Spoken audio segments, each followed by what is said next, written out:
Yo, what's good? Everyday Superpower, where you learn about body language, human relationships, dynamics, game, everything in between.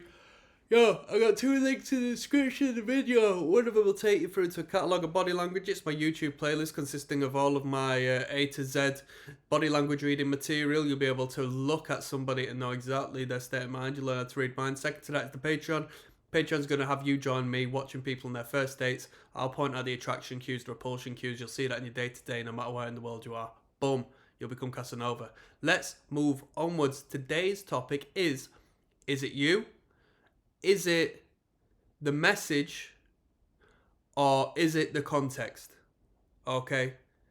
And what I mean by this is, pay attention.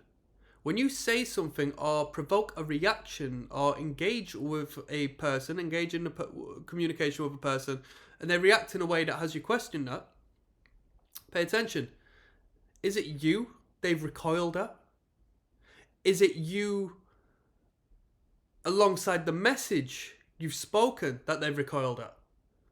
Is it just the message that they've recoiled at? So they like you, but what you've said is a bit uncomfortable. Or is it the context? Have they recoiled at the fact you've said it there and then whilst people are around? Have you said it because... have they recoiled because you've mentioned their boyfriend, but you don't know that behind the scenes they're having problems with their boyfriend or girlfriend or whatever? So that's three different perspectives. Yeah? Is it me that has provoked this reaction? Is it because it's me?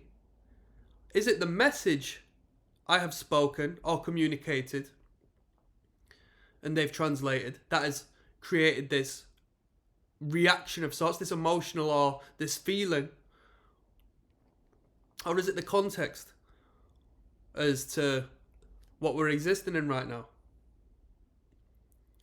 Pay attention. This is the depth of variety, or at least skimming the surface of the depth of reality that we need to consider and learn to appreciate when reading the minds of others. You approach a beautiful woman. She looks at you. She knows that she's waiting for you. You're going on a first date. She looks at you. You see an expression in her face which is of disgust. Or at least she does so when you go up and you say, "Hey, nice to meet you." She looks at you with a micro expression of disgust. Has she looked at you, the person, your character, who you are, with disgust? Has she heard your message and that's been disgusting to her for whichever reason? She's considered it, horrible. What do you mean, nice to meet you? Are you from the 1960s? You know what I mean? She might have expected a more cooler approach. Or is it the context? She didn't know who she was meeting until she met you and realised, oh, you're that person who the person who bullied me in class was friends with. Ugh. So, don't take everything to heart is a good first lesson in regards to this. Because you don't know what has provoked that feeling and that emotion. You can speak to people in a manner and have a reaction as to which has a root so deep into their psyche that links back to their childhood years with their parents. And it's even outside of their conscious awareness as to why they feel that particular way at that particular time in relation to that particular stimulation you've provoked within them. So take everything with a pinch of salt, and you can't go around thinking this, but it's a good way to just think, right, I don't have to really look at this particular circumstance with too much connection. I can distance myself a little bit from it so I'm not personally hurt or bounce back a negative, communication because it's hurt me in one way or another.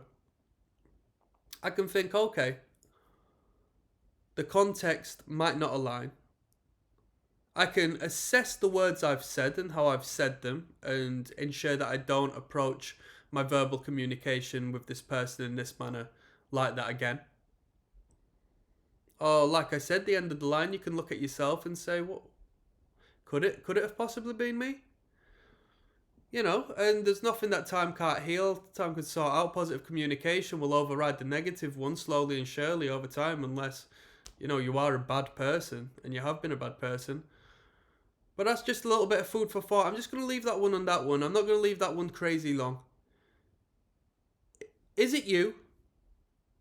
Is it the message that you've sent? Like the middle ground, is that message the problem, not you? Or is it the context? You know, where she is, what her background is, what you've done, the time, the place, the situation as a whole. Take a moment to think about that one. 2 links down in the description, check them out. I'm signing out. Peace. Click like and subscribe.